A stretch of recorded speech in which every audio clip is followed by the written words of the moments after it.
All right, guys, we are back. As you know, my name is Andre Huseman with Nobody Cares, and today I have a very, very special guest. Not only is he one of my best friends, he's somebody that I look to in a lot of ways, from boxing to fitness to work-life balance. He has 2 kids, just like myself. He has a daughter, he has a son, he's married, entrepreneur. I mean, this guy, I feel like he's done it all, and him and I are always kind of like back and forth, who's doing what and who's not doing this, and we're always doing different things, and I seem to get tied up with this guy from time to time. He always gets me to do things that I'm not saying I don't want to do, but I'm like, all right, you need a little push. Maybe it's my age, maybe it's who I am, who knows, but he's a little younger than me, and he keeps me young, that's for sure. So one of my best friends, Jeremiah Maestre. Oh, well, thank you for having me, bro. I got so much love for you. Yeah. We go back. Oh, way back. You talk about getting you to do things. Yeah, we get into trouble, man. Yeah. 10 plus years Yeah. we've been getting into trouble, but more so doing things and making the best decisions for ourselves and our family. I think that's why we vibe so well. We always push each other to do more and to get more out of life, because we ultimately know we want similar things. We want the most we can get out of life. I'm trying to max out life, and you're the same. And I think we've had this relationship, and it stayed true. It stayed what it is, but it's also evolved. It's become a beautiful relationship, a beautiful friendship, and we text at least 4 or 5 days a week, easily. I was gonna say 4 or 5 times a day, right? Like between like DMs and texting sending stuff on the DMs and Instagrams. Don't be sending me any more nudes anymore. I'm tired of seeing you. But he does. I'll be sending you some out of pocket shit. He sends me some stuff that's like, yo, bro, some aliens, and I'm low key. I'm down for the alien stuff, so I'll send you stuff back, and we go back and forth. We have this little like banter and stuff. We're always having fun with that stuff. So, great relationship over the years. We fought on the same card a couple times. We've trained in the training camps for many, many years. We got a lot around sparring one another, which I always think that's like, although you're like beating each other up, it's still an intimate experience. I feel like you take something away from that other person, and vice versa. When you spar them, you like close a gap. What would take normally 6 months, maybe to a year, I think, to build a true friendship with a guy. Something about meeting somebody for the first time, getting great rounds in, great sparring, you like connected to that person right after. Yeah, it's definitely... It's like a brotherhood, like mad respect, a lot of love, like great rounds, thanks for beating me up, and you're like, thank you for beating me up, you made me better, I'm making you better. But you close that gap of like, who are you, what are you doing? You close the gap of like trusting someone. Because if I'm getting in the ring with a random dude, there's a certain amount of trust that you just have to give them. It is what it is. You're gonna trust that you're not gonna knock me out, and I'm not gonna knock you out, but we're gonna get honest, clean, good work in. That's how I feel about the boxing piece. And us having that type of relationship inside the ring has helped forge the relationship and be where it's at now, because we've shared a lot of time in the ring, a lot of time next to each other, training clients, training each other. So I feel like that's sort of forged our relationship to what it is now today. Yeah, I mean, it's funny because we're in the boxing realm, so it's normal to us, but to the everyday world, to everyday, like people working 9 to 5, it's not normal to just get in the ring and try to hurt and expose your training partner, which could be your brother, your sister, or whoever your training partner. So to us, it's normal, but that's how we get close. We literally go at it. We throw hands. You throw hands, we punch each other, and then afterwards you're kind of like, dude, that I've done it many, many times where like you're done sparring and you're sharing the story of like, hey, dude, that second round, you hit me with a right hand, and I was like, holy dude, and I like had to step off. Oh, you hurt me. You hurt me, man. And then sometimes you're like, dude, I didn't even know I hurt you. Because, we can get into this too down the road, this rabbit hole of like being an actor too, while you're in the ring and stuff like that. So trading shots, but also trading stories, and also trading time with one another and our families. Our families are like, as much as, we don't get together as much as we can, but whenever there's opportunities, we get our kids together and we get ourselves together. Last week I enjoyed, going down to Lido House and hanging out with you and the kids and the family. Just more opportunities for us to build a relationship. But interesting enough, a few months ago, you're doing the boxing stuff, you're doing the fitness stuff. You asked me to do something, and you text me, and then you text me again the week after. And I want to touch on that, but before we go into that, the boxing piece, I think we all know that you're the boxing guy. I'm a boxing guy. We've sort of made that. We've made our mark in the community. I can say that with with no hedge. Like I'm confident that we've done what we're supposed to do in our industry, and one of the industry leaders you are, and I'll fight anybody that says anything different about you in that realm. But you've chosen another path, right? Like you still do that, and because that's who you are, that's part of who you are. Well, let's talk about the other hats that you wear. Let's talk about you being a dad, and let's talk about you being a husband. Yeah, I mean, it's funny because it all starts with boxing. Because if you go back 10 plus years, that's how we met each other. That's how we grew together. Is you hired me in my first job at a boxing gym to teach kids classes. I asked this guy to teach kids classes like twice a week. He's like, sure, what do I do? I said, I don't know, there's a couple kids out there, just give them hell. For an hour. I fell in love with the coaching element of it, and I was competing at the time, MMA.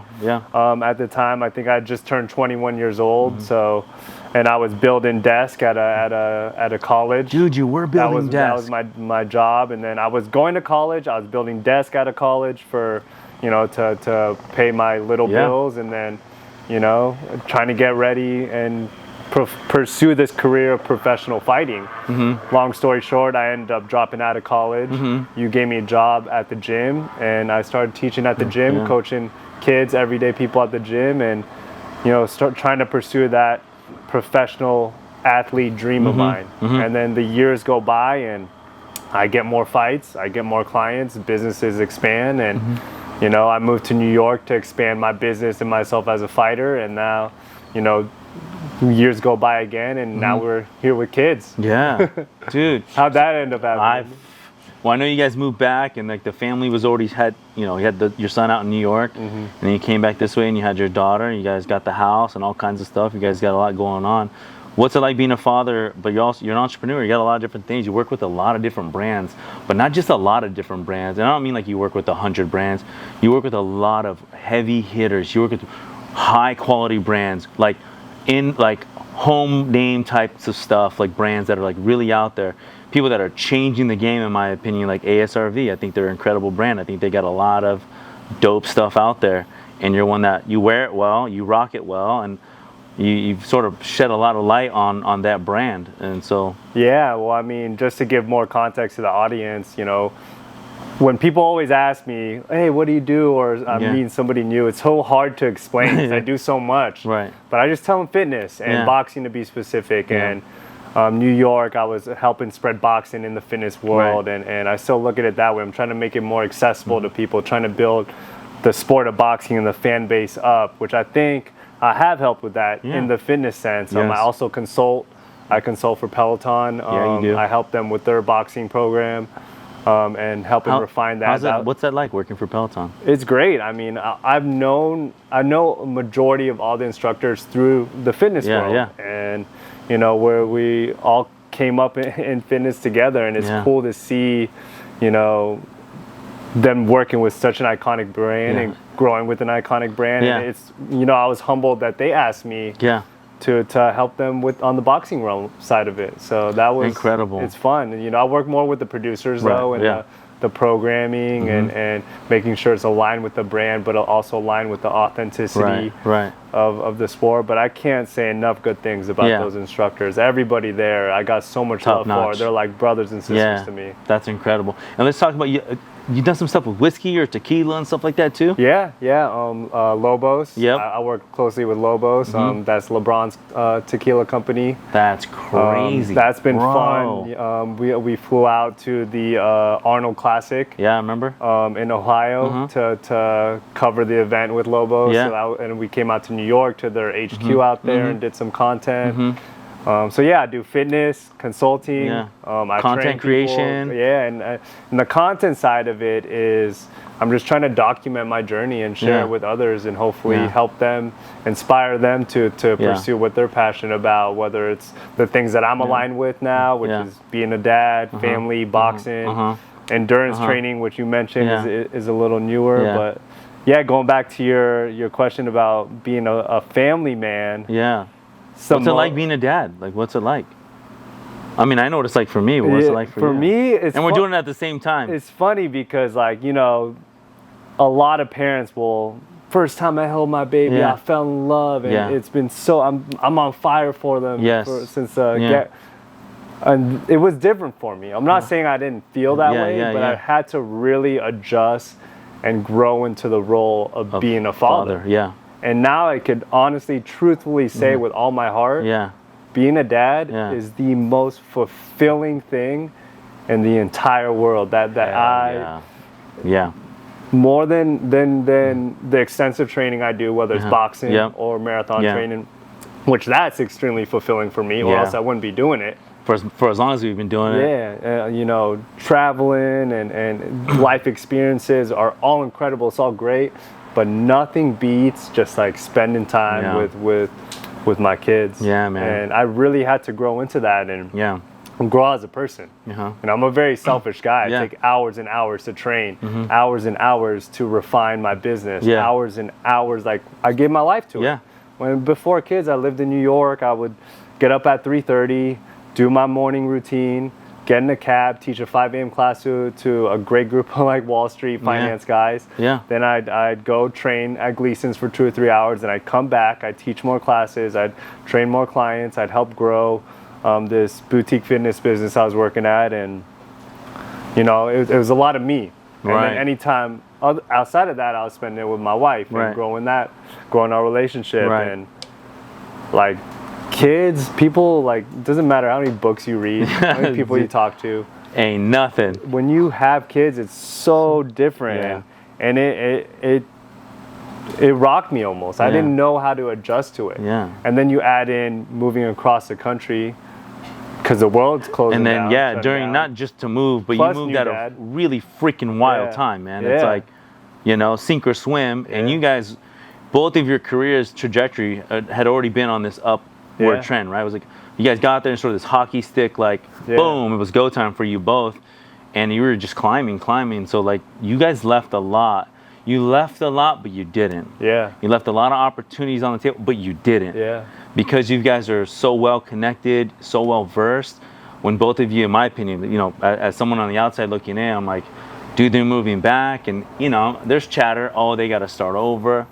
You ain't got to start over. If you're connected, you're a good person, and you never blew up a bridge. And you too, and especially you, I know you very, very well. You've never burned a bridge. Never. And if it ever did start on fire, you repaired it. That's for sure. I could maybe count on one hand, and I know that's how easy it is. There's 3 people in this world that I will run the other direction from, that were close friends of mine. Do I know any of them? Yeah. And it's like 3 people that discouraged me and doubted me to pursue my dreams. I just completely X them out. Nothing wrong with them. Nothing wrong with their values and who they are. But you know, if you're not gonna support and believe in me, then I can't have you around me, because time, energy is so valuable. And now again, going back to what's it like being a dad, and you know, your time is so limited. I talk about being selfish and giving all my time to my career and my own training and my personal stuff. It's like you have to still strive, or for me at least, because everyone's situation is different, but for me, I still have to strive towards the goals and the things that I want with less time. And it's up to me to figure out how to do that. And the time that I have with my kids, I need to be fully in it. Fully immersed in it. Or else it doesn't feel right. And that's what was happening, why I didn't have that fire as a father in the beginning. Because I wasn't all in on it. I wasn't fully being present in it and giving it my all. And it's so new. It's so new. You don't know. You're supposed to figure it out. But I know. Everyone's life is different. There's no book. There's no podcast. And here's the thing. To your point, there are books. There are YouTubes. There are videos. You have your grandma, your mom. They're all going to give you their opinion. But at the end of the day, it's you. I can tell you about fighting and sparring and getting in there. And read all the books and watch all the videos on YouTube of Mike Tyson and Muhammad Ali and Mayweather and Canelo. But it isn't until you get in the ring, put the damn mouthpiece in, you put the headgear on, put the gloves on, beautiful analogy, and strap up. It's go time. Then give me 3 rounds, you come out and you're going to be like, damn, this ain't what I read in books and this ain't what I saw on YouTube. It is, but it isn't. And that's the same about being a parent. It's like no one can prep you for being a dad. Oh, by the way, you're a full-time dad. Oh, by the way, like, you have to breathe life into this child. And we're so responsible for our kids in every aspect of it, right? Of what they eat, to what they watch, what they're exposed to, what they're not exposed to. It's really hard, especially times, this little freaking weird times right now that we're living in right now, right? But I also feel like every decade says that. I remember growing up in the 90s, man. My mom was like, oh, it wasn't like when I was growing up, man. The 70s and 80s, it was like, you know, I'm like, and then sure enough, in the 2000s, now here we are in the 2020s, sometimes it's a little goofy, sometimes it's not. Well, yeah, with social media and content, it'll make it feel goofy, especially, and this is what gets me and how I try to be different is so much content out there will say, you got to be doing this. Ooh. You're doing it wrong if you're doing this. Yeah. And it's like, look, how do you really know people's situation? Correct. But I think what we can do, and if we do find success in things, is, yeah, we could share and document. It says, hey, this is what works for me. Correct. If you want to add it to you, maybe it'll work for you. But to like currently out people and say, you got to live this way. Yeah. And you got to, because our household is run completely different than the traditional household. Yeah. Because it's like, you think of masculine, feminine roles, like and again, I made this mistake in the beginning is as a man, as a dad, I thought I just got to provide and I'm good.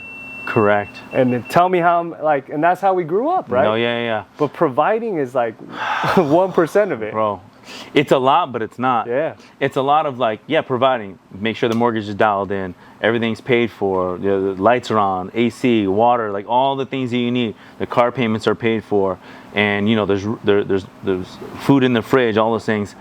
Yes, that's a lot, but it's really a very little to what your kids want to hear. They don't care about Lamborghinis. My kids don't care about this, that, or vacation. They don't care. You know what's freaking wild to me? I'll buy my son or my daughter a gift, or they get gifts from friends and things like that. They don't even want to play with that. They want to play with the $2.99 spatula. Yeah. I mean, you saw last week, I brought my kids to the pool. We got a cabana. Yeah. All the food they want. Yeah. They want to go home. that was it last week, yeah. No, because all they want is love. They want some attention. I love They that. want affection and all the things that we want to give them. And we should be able to give them, provide it to them. And so the whole masculine, feminine thing is definitely interesting, I think. But it's different now. And especially like, for me too, it's you talk about my career and how I get to work with dope brands and how it's on the way up, which it is, and it's growing and it's great. But my wife's career, that's like shout out to Annie. She just hit 900K subs. Shout out to Annie O'Brien and Maestre. She's crushing it. I'm so proud of her. And look, like when we were in New York, I was working 15 hours a day trying to chase this dream, and I, like I said, I could still pursue the dream with different time now, like with less time. But now it's her opportunity to build this incredible business she's doing. So it gives me the opportunity to be home more, and to spend time with the kids. And going back to why being a father is the most fulfilling thing. It wasn't until I really took on that role of being there. And I tell people this too, and I'm starting to do more content on it, but I feel the most fulfilled as a father when I'm protecting. Yes. When I'm providing. Yep. When I'm preparing. You know, that could be so many simple things, preparing, and when I'm being present. Yeah. Those four things, when I'm on those four things, I feel like I'm living my purpose. Yeah. And that's why it didn't feel right in the beginning. I was just providing. And I thought that's all I had to do. One aspect of it. Yeah. Oh, I'll work more so we could get more childcare, so you could get more rest. But it wasn't until I was the one getting up, changing the diapers. With baby number 2, changing the diapers, doing the feed-ins every night. I start to really bond and fall in love with my baby. There's this like physical, you know, when my daughter was born, I was like, so it was opposite for me. I was like, I mean, crying too, but I was like crying. I was like so emotional when my daughter was born, and she had some circumstances, as you know, when she was born, so it made it difficult for Lily and I. But it was very natural for me.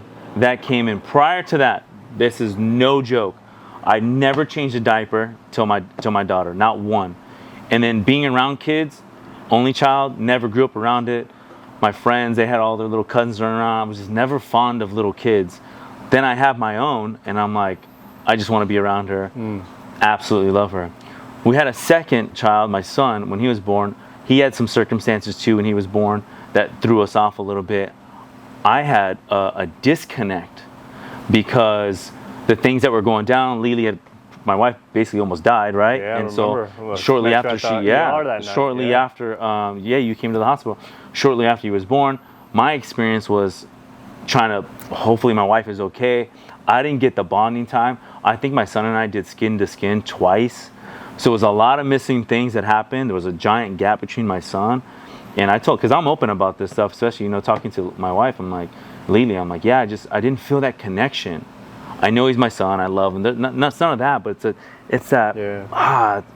If I could explain it to you, then it ain't even worth being a father, man. Because like, the fact that I can't explain it is actually a good thing. But I ended up closing that, whatever it is, that gap through what you just mentioned: time, preparing, loving, being affectionate, being present. Yeah. Here, come to me. Let me hold you. I'll change your diaper. On me, I'll change your diaper. I'll feed you more and more and more. And then this gap of like, it just started closing. Equally, the love for him just started growing. Yeah. And we go through it in our own individual ways. Yeah. And like I said, like everybody's different. Yeah.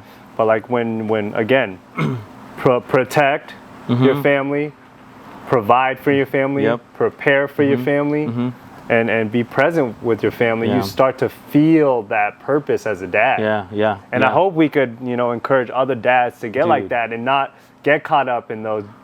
I know the whole topic of gender and everything could get controversial, but you could do it all. You could be a little soft and be there with your kids, and then you could grind it out in the gym, toughen up. Run marathons, box, get your tactical training in, and be able to protect your family and provide for them and prepare a safe household for them and still be affectionate to your kids. Well, you can do both. I'll say it. If you think just, because I don't, you know me, man, I don't really care. I'll say what's on my mind. If you think that being a dad or a successful dad is working, 20 hours a day and providing and putting food on the table, and that's it, you're already wrong, bro. You're already way wrong, and you're way off on so many levels, and that doesn't serve anybody but yourself. But I also get like, what I'm saying is, I know you have to provide, but what I'm also saying, when you got free time, when you ain't working, why are you at the bar hanging out with your friends? Why are you, playing 7 different like fantasy football leagues? Seriously, why are you playing softball on Sundays and you're gone 4 hours, and after 4 hours because the game's 2 hours, and you're at Lamppost Pizza for another 2 hours drinking with your buddies when you could be home with your kids? It's not really happening right now. I think and a good hack is finding those hobbies and interests that'll ultimately help you at home too. Hence why you and I are heavy on training, boxing, endurance running, because it makes us better men, not just physically, but our spirit and our character, and it helps us be better at home. I like to struggle physically. I like to be exhausted. I like to exert myself. I'm a very physical person. Oh, I could talk about this all day. All day long. I like that. I posted that thing that Joe Rogan said. I need physical struggle in my life. It makes me feel a certain way. It makes me feel alive. Sure, there's some things I want a little easier in my life. Doesn't come that way. But because of what we endure and what we put ourselves through, you're a little different if you put yourself in situations like you and I and there's a lot of men out there too, and people that do that, put themselves in situations to struggle. That's a different human being than someone that's like, oh, I fell into the struggle. You weren't even prepped for it. You got to be different if you're putting yourself through hell. A lot of like the people I look up to and my mentors, that are successful, not just in business, but in life. They'll tell me like, when you're not growing, you're dying. And what is what's one of the best ways to grow is you grow through struggle. And yes, you're going to get outside factors that'll make you struggle. But what if you control the struggle? And you integrated that into your routine and use that struggle to grow and become better. Dude, I'm with you. I got a question for you right here. Nick Cannon. All these baby mamas. All these baby kids. As a father, what's your thoughts on that, man? Having, what is it, like 12? It's funny. So we're so close. And we're so similar. But again, like we have different vibes with things too. And I'll go out. I don't know a situation. I don't know what's going through his head. Down to I don't know what kind of lifestyle you're living, what kind of mental state you're in. So I mean, but do you think it's appropriate? Do you think it works? Do you think everybody wins? Just from a high level conversation, you looking at it. Look, for me, I don't think so logistically speaking, because you know, kids, they take a lot of work, they take a lot of time, they take a lot of love, and to calculate your day to making sure that everybody is getting everything of you, but you're not overexerting yourself to where you're you know, not even there. It's a tricky situation, and well, I think I don't know how you could pull it off, but I mean, it's trash to me, man. You know me, I'll say it. It's trash to me. Well, and to me, I don't know much about the situation, so tell me more and I'll give you more feedback. Well, I mean, dude, the guy's got 10, 12 kids, 12 different tricky baby mamas. Like, you're not gonna. And then I'm reading comments on social media, and they're like, oh, well, he can afford it. You're a clown if you. What did we just talk about? If you think just putting money up and that's being a dad. Let me tell you something logistically, and I don't care if he's watching, but it's like, dude, you got 10. Throw down with you, Nick. Let's go. Put Nick. the gloves on. I'll fight Nick anytime. That's easy work. That's light work. I'll do that left-handed. I'll do it with one hand. But what I'm saying is like this. Logistically, you got 10, 12 kids. They're all going to go to the same Christmas? Yeah. How about when 2 of your daughters have basketball night, the other ones are playing football, the other ones are playing tennis? You're going to make every single game? Because I tell you what right now, all those kids want to see is their dad in the stands watching them. But physically, you cannot be there all at once. You go to all the assemblies, when they all graduate, you're going to be there? Yeah. Doesn't make sense. The only one that's really winning is probably the baby mamas that are getting paychecks from them. Well, even peel it back to this, too. And I always put myself in this mindset, like, your kids weren't in your fucking testicles saying, hey, get me into this world. You brought them into this world. Yeah. And you're in control of their future and their life. Facts. Yep. So for you to bring somebody into this world, you know, you and your partner to decide in doing that, but you know, it gets hard and you're like, nah, I'm out. I don't want to do this. Like, what does that say about your character and who you are? You ain't got no character, bro. So you never wanted to be a dad to begin with. And you probably was too hard, and that's why you bounce. Yeah. Whack sauce. But I'll fight him anytime he plays with us. That's 100% fact. Let's talk about Annie real quick. You're married? How long you been married for? Why are you put me on the spot? I gotta put you on the spot, bro. Don't ask me. I'm like 16, 17, 18. 6 years. 6 years. Went to the wedding. That was incredible. You guys been married. You guys are building an incredible business. The family's on the side. Let's talk about what she took on briefly and where she's at now. What's it called? What she's got going on? Yeah, I mean, we look at it this way. We were very heavy into media now and content creation. Right. So she has a flourishing YouTube channel that, you know, covers true crime, really like ethical, to the source facts on the current and past cases that people like to know about that are going on because they want to be in the know of things. Correct. And plus it spreads awareness as well. True. Which is huge. But that's the source of it. And she's always been passionate about it. And, you know, a little push and nudge to start putting herself out there on social media, talking about the things she's passionate about, has grown into this big YouTube channel, which is going to get to 1 million subscribers soon. And then she has, you know... She's at 900,000 subscribers. Yeah, 900,000, a little over... Damn. Yeah, it's insane. I remember when she just started in New York and putting out content every other day. And she was doing her own, you know, editing, and, you know, she was sourcing her own information, putting it together, and she just started this channel. I was like, okay. And then she got traction relatively early. Yeah. And then I just remember you called me, you're like, Dre, you're never gonna guess. This is what happened. I'm like, no way. And then next month, like, Dre, you're never gonna guess. I'm like, what? Here's where we're at now. And, you know, the income started to come with it. Yeah. Right? Obviously, that's... And she was still working a corporate job at the time. Correct. And because, you know, we're parents, we need to be responsible and, you know, security. Yeah. Health insurance and... All the things. And consistent income. And then she just started hustling it. I admire Annie so much about this, is being super present as a mother. Okay. But still contributing to her corporate job, which, you know, 40, 50 plus hours a week. Right. Plus building this this true crime network. Right. And, you know, she sacrificed a lot of her, you know, self to do that. Yeah. And I admire her so much for that. That's incredible. And now she's off and running. She's got all kinds of deals on the table, all kinds of opportunities on the table. Yeah. She's absolutely killing it. And as you know, between what you do and what she does now, your lives have sort of changed in a good way. Yeah, and it's funny to go back on suffering and doing hard things is we keep doing more of that now because we're at this position where we're starting to see fruits of our labor. It's like let's keep being humble and working hard and give back to what gave us this life and to give back to, you know, the people that need it and the people that helped us. So that's true. We just want to keep giving because we're living the dream and I can't complain. That's awesome, and I've seen it firsthand, which is incredible. You know, it was, you know, a couple months ago we were doing this. I was running, I was doing my thing on boxing, I'm training, and then all of a sudden you shoot me a text and then with the link you're like, dude, sign up for this thing. I'm like, what do you mean this thing? You're like, sign up for this marathon. I'm like, all right. So I didn't initially sign up for it. I was thinking about it. I've only done a half marathon and I run regularly as part of boxing. No qualms about that.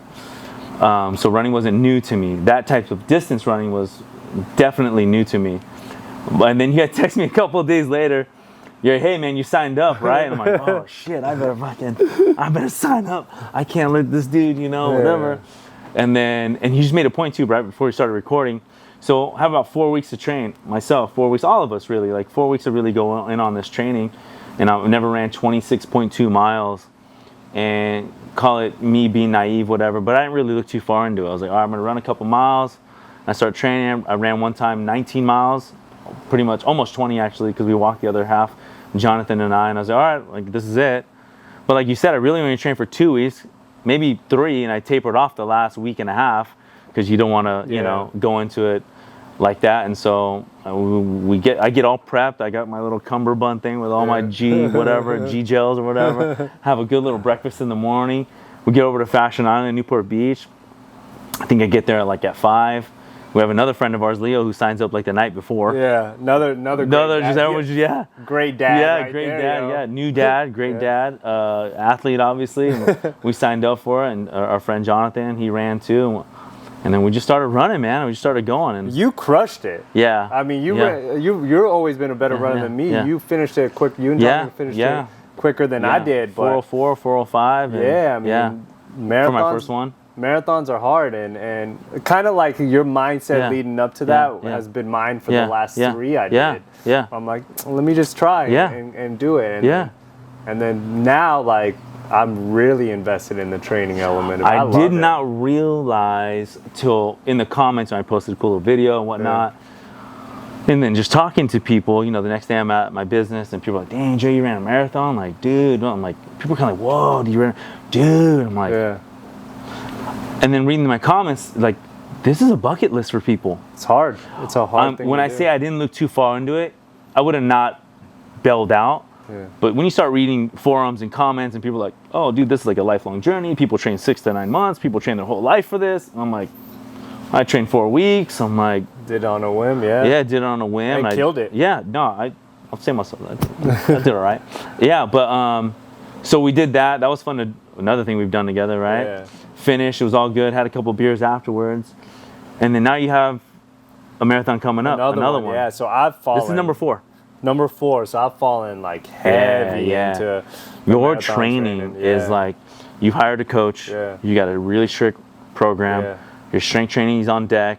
Everything. Your running program's on deck. Nutrition. Your eating is dialed in. Recovery. Hydration, sleep. Recovery. You got it all. You're doing it all right now. Yeah. I treat it like a fight camp. And that's what I loved about it is preparation. Yeah, and I am absolutely so obsessed with boxing still. Yeah. But throughout my whole boxing career, to give more people more context, is I would train for fights, but I would build the business as well. And most of the time, almost all the time, is the business, the clients came first.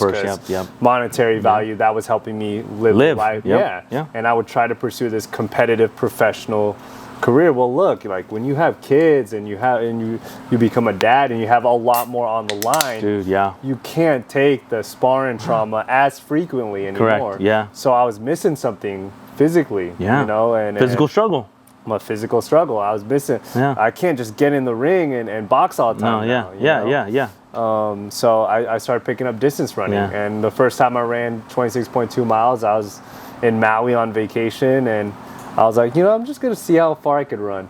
I didn't take all the waters, nothing with me. I think Jonathan, I was talking to him leading up to it. He's like, yeah, just get these things called goos or whatever. That sounds like Jonathan. Just get some goo and go, man. Yeah. Goo and go. So that's I did. I just grabbed some goos and I ran 13 miles in Hawaii. It was and I'll just run back? I'll run back. I'll grab a coconut water in town on the way back. And you posted, I remember. Yeah, that was a rude awakening for me. Yeah. And it's funny, you think I'd learn, but I did. I'm dumb. Because people like you and I, let's just say you do that first mile 26 times. You're not like, oh, I'm done. You're like, oh, I wonder what happened if I really trained for this. Yeah. That's my next thought. I wonder what happened if I really trained for this. Yeah. So then here comes an official marathon in LA in March. Yeah. I tried to train for it, but I didn't take it as seriously. Yeah. It was during the time. I had a fight, and you were you were getting it in, you were doing your thing. You got sick. Oh yeah, I got sick too, and I hurt my foot. Bro, you're so fucked up. Yeah, I was. We're in Vegas, and this dude is like cornering for my fight, and like I didn't even go out that night because I was just so tired, and like dehydrated and whatnot. And you start to like fade. You're like, no, I'm not gonna go downstairs and get burgers. I need to get some food. And you're like, nah, man, something's going on. Something's going on.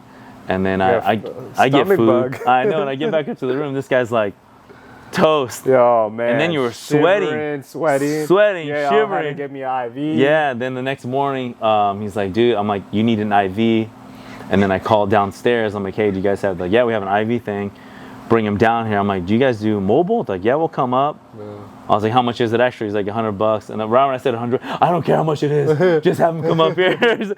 But she came up, gave you a little oil change. And I remember afterwards, like, oh, I'm ready. Yeah. Typical Jeremiah. He feels like 10% better. He's, oh, I'm ready. Let's go. But, But anyways, I ran that marathon. and that was painful and hurting too. I know. And then came marathon number 3. I was like, bro, that's let's do what we did. Together. Yeah. And it was just on a whim too. Yeah. Signed up 4 weeks before. It's like, let's go. Let's go. And again, it's been great. Going back to hard things, even you getting ready for a fight. Yeah. In boxing in Vegas. Yeah. And I was honored you asked me to corner you and coach you. Oh, yeah. And be a part of that because at our age, in our situations, we had a lot more to lose. Oh, but you still took the time. Yeah. I trained hard. Sparred. Yeah, sparred a lot. Got ready for that. Mm-hmm. And with the dope thing about it is, we came across other dads with that same mindset. I know, man. And you fought one of them. There's a lot more men out there that are like me and like you that have the same mindset, that want to protect, want to defend, want to stay active, and want to compete. I still have the spirit of competition in me. Yeah. And I don't know if that'll ever go. I talk to my wife about it all the time. It was a couple of weeks ago. It was at night, and we were talking about working out and my age, and I said, do you think I'll work out like the rest of my life? 50, 55. Do you think I'll still be doing this at like 65 years old? And she says, without hesitation, Andre, babe, you're doing this the rest of your life. 1 million. Okay, but in my head, her thought process was like, it's a gift, like it's just a part of life. It's just what we do, especially our sort of generation. Like fitness is a part of our life. It's as heavy as it's ever been for this generation, my generation and down. And so that was her thought process. My thought process when she said, yeah, it's like for the rest of your life, I was like, in my head I said, oh my God, that sounds exhausting. But I'm down. But I'm down. And I'm like, man, I'm gonna, and for the record, I love working out, I love eating clean, I love all that stuff.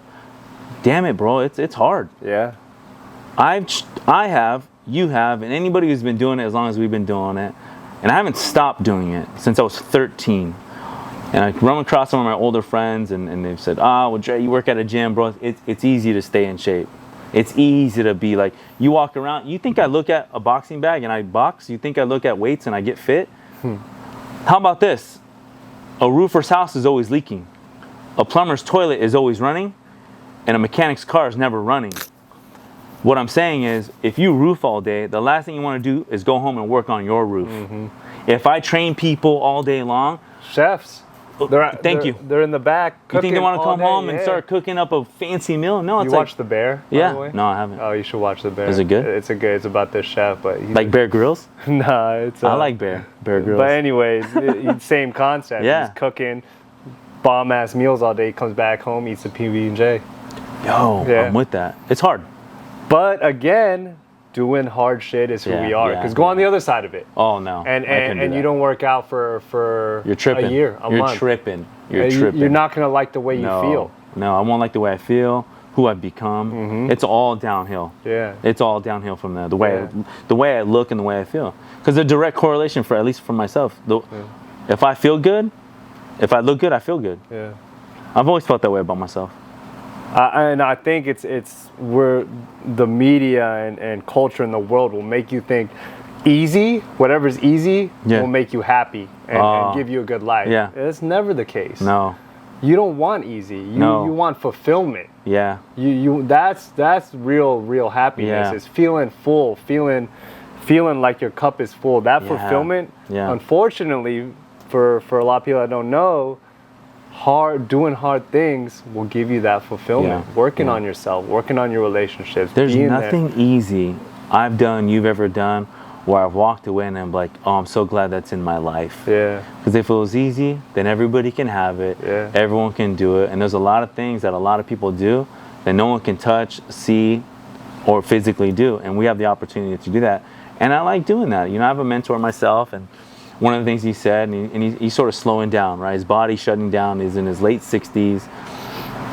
And he's definitely not moving around like he used to, but he's like, when I'm done with this body, man, I'm gonna hang it up and just be done. I'm gonna max out my body. I wanna get the most potential out of it. And that is truly the way I feel about my body and this, whatever this is, this being that I am. I wanna max it out, go as hard as I can for as long as I can, so that when I'm 75, 80, 90, 100 on my deathbed, I know that I went all in and I got the most out of my body and out of the physicalness. Yeah. I don't want any regrets, man. I don't think I don't live like that. I'm all in or nothing, very much like yourself. Well, yeah, and going back to that and the mentors and people that have found success in life is you see them very aligned with this endurance training that we're doing because it's hard. Yeah. And they've found out, again, and I'll keep hammering it into this, and hopefully someone could take this away from this podcast is you do hard shit. It's going to, number one, make you feel fulfilled, but number two, make you a better person. Yeah. And if you're not constantly trying to better yourself, then what are you doing? You're blessed with this life. Yeah. Why not? Why just the whole time? You know? Ride this thing. Do the most you can with it. I know. I agree with you. I want to touch one more thing. You got the marathon coming up, this new one. Yeah. It's a new one San for Francisco, you. San Francisco. This one. This Sunday, right? We're going to do another podcast later because I want to know how long it goes. Yeah, for sure. But here's the difference. Your training has evolved. Yeah. Your runs, because I'm watching your times, have gotten way better. You already had good times. Yeah. They've gotten better. They were okay times. I think they're really good compared to the general public. Yeah. But you're not comparing yourself to the general public. No, you compare yourself to other athletes. The top guys. I know. I'm the worst. We're so bad at this. I can't compare myself to Ryan down the street. I got to compare myself to the number one guy. We're shooting hoops on vacation. Why am I not like Jordan and LeBron? Yeah, I know. I'm like, delusional. I know, delusional. That's just who we are. But your training has evolved. It's elevated. Talk a little bit about the training. Oh, I've completely fallen in love. That's what I fell in love with. Yeah, the running and the racing is incredible. I enjoy that. Right. Even leading up to this weekend, I have the nerves and anxiousness for it. I'm stoked for it, but I fell in love with the process. Tough training. That's what I love. I run 6 days a week. I easy runs, speed work, simulated long runs. Treadmill work I'm seeing you do. Yeah, that's my strength training. Work. Yep, 400, 800s, 1 kilometer repeats, tempo runs. Diet. I'm making sure I'm hitting my protein, my carbohydrates, my sodium levels are really important for this because it's your fuel and for it and how long you could keep up certain paces. Rest and recovery. I cold plunge consistently. I sauna consistently, and down to like 38-degree cold plunge. At least 175 on the sauna. It needs to be a little more if I could find one. And you're also diving into the science behind this too. You're not just like 175 because it's you're like reading up on it. I'm combating it the same way I did fight training. Okay. Simulate the fight through sparring. Stress. Simulating the stress. Yeah, like if anything, the way I'm doing it now, even more than I was doing when I was training, because again, I'm in a different chapter of my life now where I could put more time into this competitive career, more resources, and we're young for the endurance for the endurance age, because a lot older. Those guys are like in their late 40s, 50s. I feel like they're starting to peak. At 40 with doing those runs. I'm running those marathons, and I've seen guys, dude, they're like 50, smashing me. Yeah, and again, those guys have so much wisdom. I know. Guys and girls, they have so much wisdom. Their body has wisdom. Yeah, and they've cracked the code. They're like, look, doing hard shit like this marathon, it's good for me. Dude. And it brings me fulfillment. Dude. And how dope is that? Like, that's free. Yeah. I'd go out right now. It doesn't cost me $1 to run down and challenge myself. That's what I love about it. I know. Here's the biggest thing. You got this going on, and then about a month ago, you started talking to me about this other journey that you're going to go on, which is... So I just announced it a couple weeks ago. Yeah. This is insane what you're going to do. To start building up and documenting the story. What is it called? What do you have to do, and how intense is it? I want to talk about like the pass or fail rate. I want to talk about the drop rate, all that stuff. Next April 2024, it's official. I'm signed up for it. Marathon des Sables. It's 156 miles, 250 kilometers through the Sahara Desert.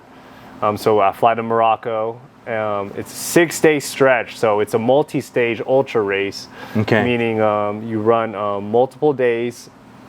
You have to hit a certain distance, but you run the span of 6 marathons in 6 days. 6 marathons in 6 days in the Sahara Desert. 130 can get up to 130 degrees at the time, and the trick to it is it's self-sufficient.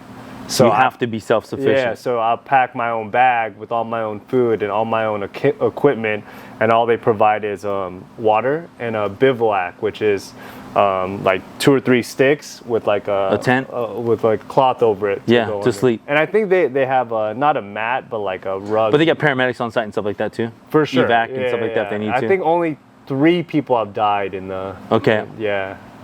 I think only 3 people have died. I'm sure more people have died in marathons than. Yeah. Okay, so 156 miles. It's crazy, but 6 I'm days down for it, in the Sahara Desert. I mean, you're full blown. You're on an island by yourself. It's just you the whole time. Yeah. What happened with that one guy? Tell me a little bit about this story. Yeah, there's a Netflix episode about him. He did the race, but there was a sandstorm, which is very, it happens all the time out there. But he didn't shelter during the sandstorm. He kept running and ended up running the wrong direction. Dude. And ended up in like Algeria, and he had to eat like bats and bird eggs and drink his own piss to survive. Come on. Yeah. Ended up like hundreds and hundreds of miles off course. And they found him? Like the Algeria military found him. Yeah, because they thought he was a goner. And then he came back and ran it a few years later too. Cool. And he finished it? After his wife left him, and he finished it, but he wanted to, I'd run too if my wife left me. I'm like, I'm real fucking, I'm motivated right now. So you signed up for that. When is that? April, and then in between that, I signed up for 2 more marathons. So how do you simulate the Sahara Desert? Well, it's funny. I'm stoked. Again, I love the process. I love doing hard things. Maybe I could convince you to join me on this simulation, but obviously it's summertime and we're in Orange County. We could drive to Death Valley for 3 days, and we'll simulate 3 long runs, 3 days in a row during the heat. And we'll camp out at night, and I'll test out the expedition food I gotta eat, and I'll bring the backpack. You have to pack your own food. You have to pack your own supplements. Yeah, everything. So you're hiking, running. Yeah. I saw in one of the videos you sent me what are they? Those poles that you have, like the walking poles. Yeah, walking poles. Yeah. Dude, what the? Yeah. You know what is? You got a crew going with you? Like a team? No, because it's self-sufficient. Oh dang! You're solo. Yeah. So and other ultra races, like I was watching a documentary last night. This guy ran 250 miles straight through. Beautiful documentary, but he had his whole crew helping him out with him. But I think this is the beautiful thing about this. It's going to help me grow and learn so much more about myself. And another reason why I love the endurance training. I run, no headphones, no podcast, no raw music. dogging. You did that on the marathon. You're like raw dogging. Yeah. You know what's interesting? Because I was like, had my playlist, and I was listening to my music, You tune it out. You just talk to yourself. But I did hit mile 22, and one of my headphones goes out, so I have one in left. Like the battery life is pretty much done. And when I carried, and I threw them in my little pouch thing, and then they recharged a little bit. So I let them do that for like a mile, which is about, at that time, 9 minutes. I was running 9:15. So I pulled them back out, and I was like, all right, here's like my banger playlist. I got 3 miles left. I'm all in. These songs are gonna hit, and I'm just gonna run 6:30s. Yeah. So I put my headphones in. This is no joke. I'm 20 seconds in. I hit my playlist. I'm like, I'm so fucking tired. This isn't gonna help. I like took them out, put them back in. I got to raw dog it. Yeah. There's no playlist. There's no song when you're like home stretch that's gonna bring you home. Nothing's helping you but yourself. But exactly. Yeah. But how dope is that? Dude, it's dope. Like you can live, and really it's all here. Yeah. And by conquering this, you can do anything you want. And you're living proof, man. Be a good man. Be a good husband. Yeah. Be a good businessman. Yeah. And it's all in here. Yeah. How much of this and this are in unison for you? Right now? Yeah. Oh, it's peak. Yeah. I'm peak. Yeah. And I'm looking to push that peak even more. Yeah. By doing more hard shit. And are you, I know for myself, I'm like, it's my own internal shit. Yeah. I'm like fighting for legacy. Yeah. But not because I'm some famous guy and I'm like but I'm like fighting for something in my own head that I'm trying to be a great father, great husband, great business person. And I'm trying to be, successful as I can be and set up generational wealth and set up my kids and get them opportunities that I didn't have and opportunities you didn't have and set them up and things like that. So I'm always fighting this, like what I'm leaving behind, even though I'm still here. Do you have a sense of that? Or? For sure. And I go back into, something I said earlier. It's like, you get one life. That's it. Why not see what you could do with it? Dude, I'm with you. Why not? I don't know. Tell them. Why? I mean, I agree. I know. And just go for it. That's where you feel the most alive. Yeah. And again, everyone's situation is different. Everyone has different goals. And it's great. Like, I know people that are so happy and fulfilled, doing construction all day and being with their family when they get home and having the stay-at-home mom life, or they have more different situations like me where my wife's crushing and I'm being at home. Like, everyone has different situations, different lives, but whatever life you have, you just make the most of it. Yeah. And that is it. That's the key right there. Yeah. That is the way to find that fulfillment. If someone is struggling right now, like, because you wear a lot of different hats, we've talked about that. If someone is struggling about starting something, most people want to start a business these days. Entrepreneurship is it's really up there. It's a key, it's trending, so to speak. If someone is thinking about doing that side hustle, if someone is contemplating starting that, beer company out of their garage, like, what, you got any advice for them? Do you just go do it? Or is it like, hey, take your time? Tell us, anything? I'm a spiritual guy. Yeah. You're not gonna have something you're passionate about put in you at a random. So if you don't feel like you're on the path that you're supposed to be on, that you've been blessed and given, you're gonna feel it. Yeah. So if you find that you're passionate about something and it keeps lingering and then it keeps growing, feed the fire, feed the flame a little bit, see what happens. Yeah. And I'm not saying completely go rogue and quit your job. Do it strategically. Make logical decisions in the beginning and calculated decisions and go into it. And I will say this is something I brought up earlier is and the people that shame you and doubt you for that, turn around, run away. Yeah, man. New York was one of the best decisions I've ever made. I agree with you. You had so many people doubting you, which was fine. But I had somebody close to me at that time say, "This is the worst decision you're ever going to make." Yeah. Moving to New York. Yep. And you know what I did? It was instinct for me. I was like, I'll never talk to you ever again. Yeah. And now look at built the life of my dreams. Made the woman of my dreams. Got the kids of my dreams because of it. Live in a beautiful city, beautiful home, good people friends around you, chilling. So I mean, to recap that, for advice, start to make logistical moves on how you could put more time and effort into it, pursue it. And anyone that shames you or makes you feel negative about it, beat it. Beat it. Beat it. Go the other way. Fine. Bye. Next. In closing, because I want to wrap this thing up, it's obviously an honor to have you here, especially on a little podcast. We did it in my garage, and we do this all. We chop it all the time. This is like an edited version of how we talk to each other. This is simple. We do this all the time. We talk, we chat, we bullshit with each other. We talk a lot of shit on one another. We're always cracking jokes. We're super inappropriate. Yeah, that's why I was saying this is a censored version. This is a censored version. Conversations. I will forever be a 15-year-old kid. Subscribe to his OF. I got OF too. For man. I just put feet on there. I put my feet on there. And I put honey and I move my feet around and stuff, you know? So, look, I appreciate everybody tuning in. We're going to stay tuned only for a couple of different things. I want to follow up with Jeremiah, not only on this run, but we're going to get another one too after this Sahara Desert freaking run, man. I know you're going to have all kinds of media coverage for you, but we're going to do a separate one where we'll crack open a beer. I know you can't do that right now. No, for sure. Having a couple beers on my own. Yeah, I got my electrolytes right here. My man's got his electrolytes. They don't sponsor the podcast yet, so I didn't want to give the free. Modelo hasn't thrown down yet, but I'm open to it. So, dude, I appreciate everybody tuning in. You got anything for my people? What do we got?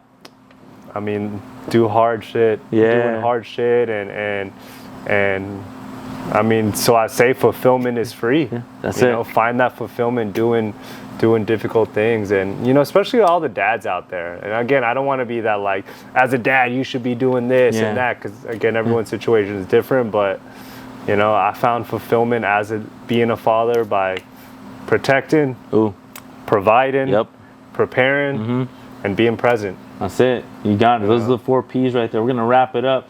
But Jer, I appreciate you coming through, big dog. Love you, brother. This is my guy. Stay tuned. We got more coming.